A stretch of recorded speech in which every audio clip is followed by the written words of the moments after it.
भारत के एक छोटे से शहर में अनामिका नाम की एक होनहार लड़की रहती थी।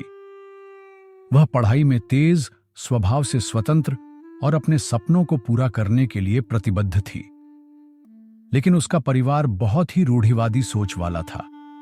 उनके लिए लड़कियों का मुख्य कार्य शादी करके घर संभालना था। अनामिका के पिता श्रीकांत जी और उसकी मां सुमित्रा देवी पुराने विचारों के थे। वे मानते थे कि ज्यादा पढ़ाई लिखाई से लड़कियों का जीवन बिगड़ जाता है और वे परिवार की परंपराओं से भटक जाती हैं। अनामिका ने 12वीं कक्षा में राज्य स्तर पर टॉप किया और उसे दिल्ली की एक प्रतिष्ठित यूनिवर्सिटी में दाखिला मिल गया। लेकिन जब उसने घर पर इस बारे में बताया तो उसके पिता ने सख्ती से मना कर दिया।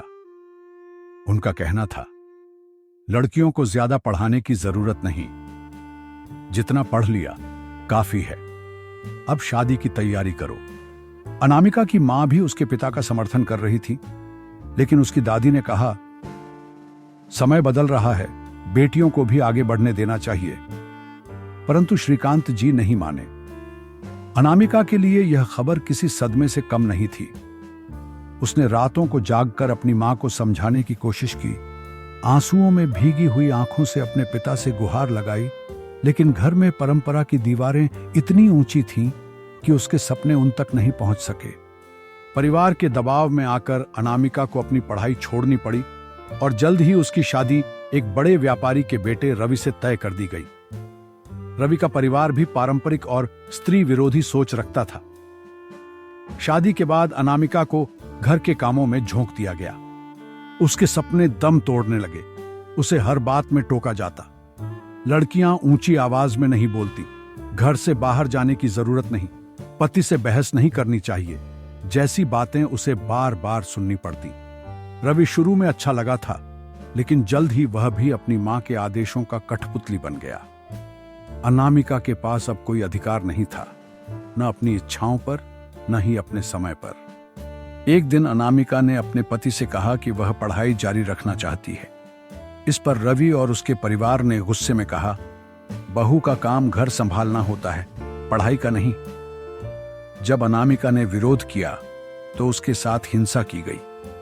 वह मानसिक और शारीरिक रूप से टूटने लगी। धीरे धीरे अनामिका की आंखों की चमक बुझने लगी। उसकी हंसी कहीं गुम हो गई थी। वह दिन भर घर के कामों में लगी रहती, लेकिन रात को तकिए में मुंह छिपाकर अपने सपनों की मौत पर आंसू बहाती।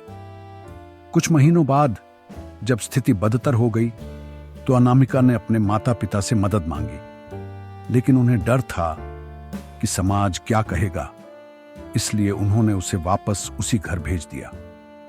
अनामिका का स्वास्थ्य गिरने लगा और उसकी आत्मा घुटने लगी। आखिरकार एक दिन उसने अपने जीवन को समाप्त करने का फैसला कर लिया। उसका अंतिम पत्र उसके माता पिता के नाम था, जिसमें लिखा था, प्रिय मां और पापा, आपने हमेशा कहा कि बेटियां लक्ष्मी होती हैं, लेकिन जब मेरे सपनों की बात आई तो मुझे बोझ समझ लिया। पढ़ाई का अधिकार लड़कों का ही क्यों? मेरे पास भी सपने थे जो अब सिर्फ धुंधली यादों में बदल गए हैं। आपने मेरी शादी को मेरी खुशी समझा, लेकिन यह मेरी जिंदगी की सबसे बड़ी गलती बन गई। पापा, आपने समाज की चिंता की, लेकिन कभी मेरी तकलीफ को महसूस नहीं किया। मां, आपने मेरी हर खुशी के लिए भगवान से प्रार्थना की, लेकिन मेरी सबसे बड़ी खुशी मेरी पढ़ाई के लिए कभी नहीं लड़ी। अब मैं जा रही हूं, लेकिन उम्मीद करती हूं कि अगली अनामिका के सपने कुचले न जाए। आपकी बेटी अनामिका। यह खबर पूरे शहर में फैल गई। उसके माता पिता पछतावे में डूब गए और उसकी मां कई दिनों तक रोती रही, लेकिन अब बहुत देर हो चुकी थी। यह कहानी हमें सिखाती है कि पुरानी परंपराओं और समाज के डर में आकर अपने बच्चों के सपनों को मत कुचलो। रूढ़िवादी सोच केवल नुकसान पहुंचाती है। समय के साथ बदलना जरूरी है, नहीं तो इसकी कीमत बहुत बड़ी हो सकती है। हर माता पिता को यह समझना चाहिए कि बेटियां भी उड़ने के लिए बनी हैं, न कि केवल परंपराओं की जंजीरों में बंधे रहने के लिए। अगर अनामिका का परिवार समय रहते समझ जाता तो शायद उसकी जिंदगी बच सकती थी।